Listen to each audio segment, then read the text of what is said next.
Hello Corkies, welcome back. Today I'm doing a review of a double rye whiskey from Park City, Utah from West Distillery. Stay tuned.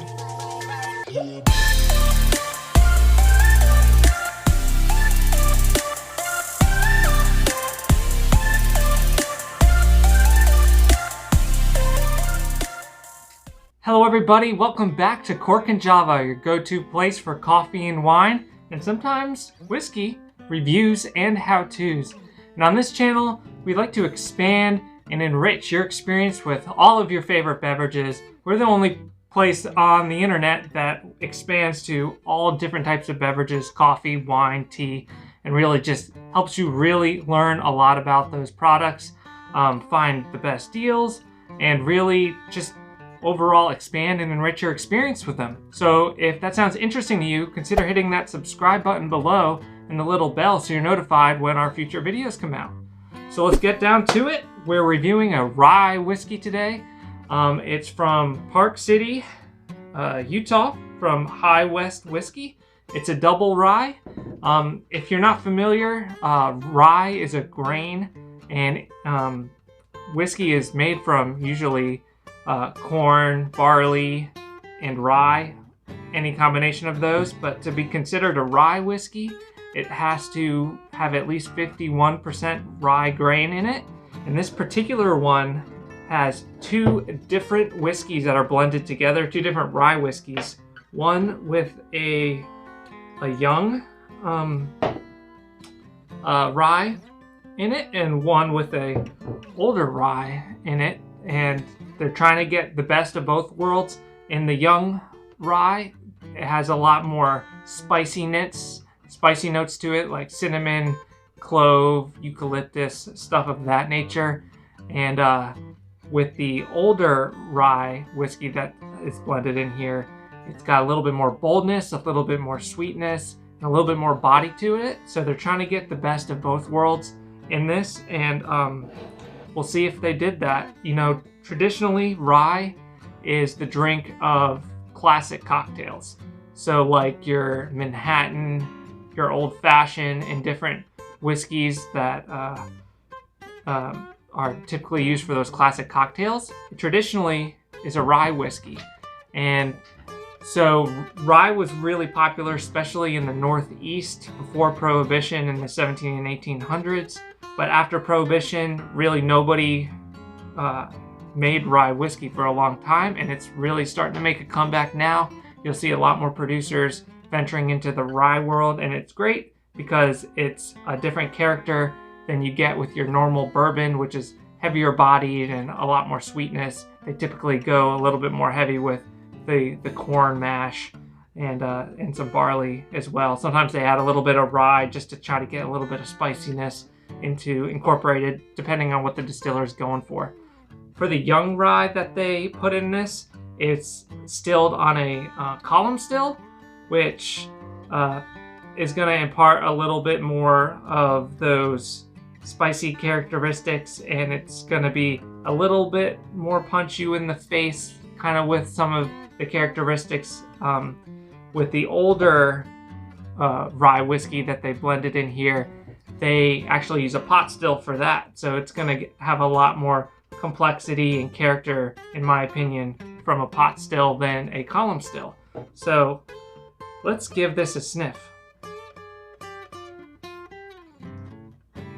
It's a high ABV, so I'm getting a lot of fumes, but I get a lot of those spicy clove and cinnamon characteristics, along with a little bit of honey, which is probably coming from the older rye.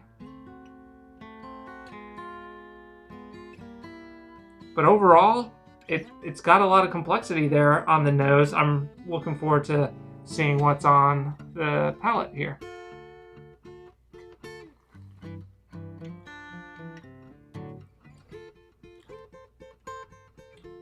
Wow.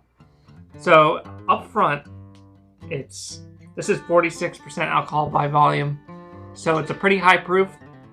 This would definitely benefit from putting a little bit, like a few drops of water in it, or maybe even having it over the rocks, because it's a little bit hot for a whiskey up front, but you get hit with a lot of almost like a I would say honey flavor on the front of the palate.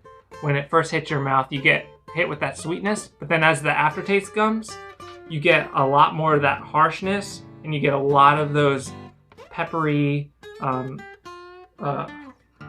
spicy notes coming through. So I get some pepper, cinnamon, clove, stuff like that on the back end, which is kind of nice. It balances it out. Also in the middle there, I'm getting a little hint of vanilla because that's coming from the charred oak barrels. To be considered a straight rye whiskey, you need to be aged in a new oak barrel that's charred for a minimum of 2 years. And this is a blend of 2 different straight rye whiskeys. Overall, it's a decent sipping rye whiskey. Definitely would benefit from maybe an ice cube, depending on how much you're planning to put in your pour. If you're going with a double pour or something like that, an ice cube just to bring the temperature down.